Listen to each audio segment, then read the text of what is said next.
Hey guys, what's up? How y'all doing? I'm here to give you guys a recap on the new episode of Fruits Basket, which is on episode 11, the final season, or episode 61 of the total number of episodes, 25 episodes in the first two seasons of Fruits Basket, and one to the 11th episode of the third season, or the final season of Fruits Basket, So, episode 61, or just episode 11 of the final season, how we want to call it. This episode right here was actually really great, and I really enjoyed it very much, and honestly, I actually almost wanted to weep so hard right now.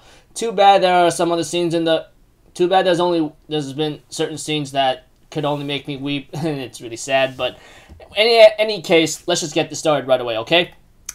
We have to it that, Kyo continues to chase Toru, and Toru, on the other hand, runs away from Kyo because she doesn't know how to approach him, or even talk to him. She says she wants to smile for him the moment she sees him, but she can't because she remembers that moment where Kyo told Toru off, saying, "I'm disappointed in you," that kind of thing. And I can understand where she's coming from. I am somewhat annoyed with the fact that she runs away like chicken, or she doesn't know how to do it. But eventually, Kyo catches up to her, and then we have to it that Toru and Kyo end up talking to each other at long last, and they finally confess to each other, and they gave each other their second kiss. Unfortunately, Toru does not remember the first time she had her first kiss with Kyo, which I go, my gosh, man. Are you dang serious? I don't know. All I know is like, they finally end up talking with each other, and Kyo says, "I want to stay with you. Do you want to stay with me?" And Toru's like, "Yes, I want to stay with you." Then we get to see a scene with like Akito and Toru talking to each other, about like how Akito says, "I've been jealous of you because you've been pure and good," And Toru's like, "Well, I'm not really pure at all, or I'm not pure at all, because I kind of ruined your world without knowing, and then you getting mad at me, I feel bad, that kind of thing." And even though that's all has happened, Toru says, "Hey, do you still want to be my friend? I still want to be a little persistent, that kind of thing." And Akito's like, "You really are stubborn, that," etc.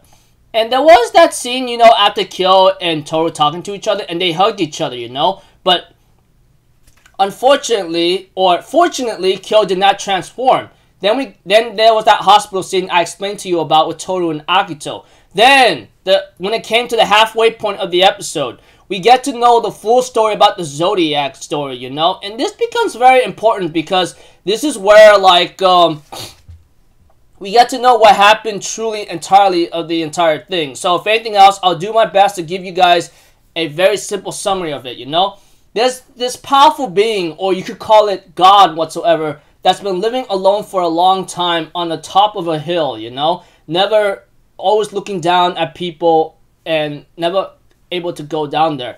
But eventually there'll be animals coming by, and we get to see to it that the cat came first to give God like some whatchamacallit, some attention, I guess that's how you want to call it, or some company. And eventually this god will later on send in many invitations to invite many others. So then a rat, boar, ox, dragon, pig, sheep, tiger, you name it. All zodiac animals came by, and they end up making a banquet together. However, as you know, the cat is actually dying, and God doesn't seem to like that, And we all know where the story is coming from. Lifespan is nothing can be done, Everything lives, everything dies. And we have to it that God decides to make a bonding, eternal bond where we will always reunite. No matter how many times we die and be reborn, we'll always be connected by these bonds whatsoever, That kind of thing. And it seems very emotional because God, is very lonely, and it hates to be by itself. So, as part of his friendship or something, no matter where we go, no matter what happens to us, we'll always be connected by these bonds whatsoever. Of course, I think the cat will be the first one to drink it that God will give it to, and followed by the other Zodiac members. However, the cat does not seem very happy about this, and it spoke, And these animals, especially God, felt betrayed by what he just said. But the way I look at the cat, it says, we all live and we all die. It's more of a reason why we value these moments together. These eternal bonds whatsoever, it seems a little pointless in a certain way. For me to spend this moment with you is actually really great and all, everything comes to a certain end. And the cat even says this in a certain way, even though it seems a little complicated. I had to rewatch that scene multiple times to understand it. Is that the cat tells God, like, if we ever are reborn and if we ever meet again, I want to meet you as an equal in the sunlight, not in the moonlight, you know? That kind of thing. The way how the cat describes it, the cat tells God, like, I want to meet you as an equal under the sunlight and moonlight kind of thing. But eventually the cat dies and no one paid attention to it, which is really sad. Even though the cat was the first one to maybe give an idea that nothing is meant to last forever. That's why these moments, these things that's happened to us is very valuable, you know? Eventually we have to let it go, because we all live and we all die. And if we ever meet again in another life, I want to meet you as an equal, you know, that kind of thing. And, you know, it's kind of sad the way how the cat described it and tries to talk to everyone about it. But unfortunately, they just felt betrayed because the cat did not like the idea of eternal bonds whatsoever, you know? Eventually, after that story, we get to see to it that the curse on each Zodiac member, with the exception of not showing Yuki, is broken. Like, Yuki's brother's curse is broken, followed by Hattori, you know, by the monkey, and then by freaking, like, Kisa-chan, and then like Hatsuharu, and then Rin, and then freaking like you know, so forth and so forth, and Shigure too. And this is where Akito finally says, I'm letting you guys go.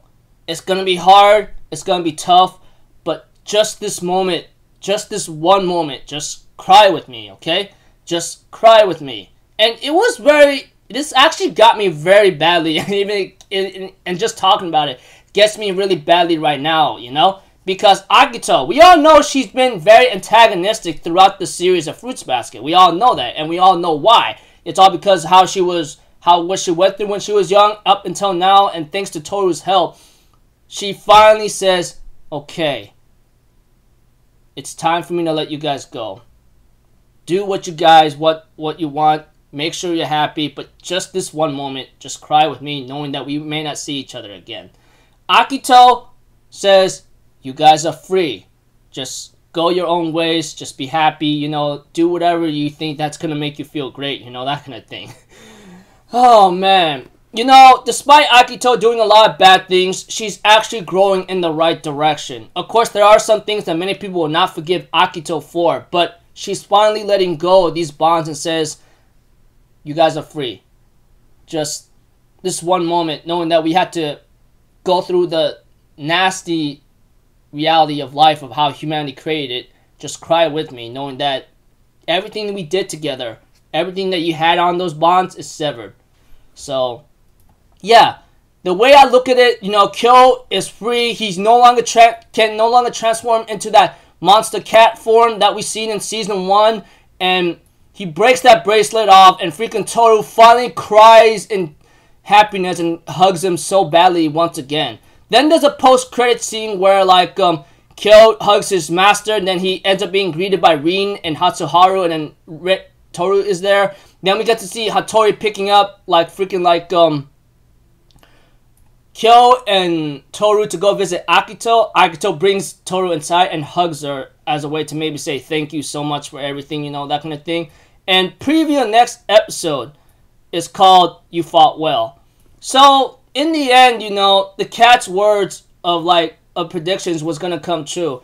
Everything ends eventually. And that's the reason why we must value it very much when the time comes. And, you know, those bonds are finally gone. Akito says, okay, you guys are free. But just this one last time of moment, cry with me, okay? I was like, oh my gosh, I feel like I really wanted waterworks coming down right there, but I couldn't let it out that easily, I guess, because I've seen too many sad stuff here and there. But yeah, I'm really looking forward to, like, I'm really looking forward to the next final 2 episodes. It's been a long ride, you know. We started this series in 2019, 2 years ago at least. And now all of that is coming to an end in 2 weeks.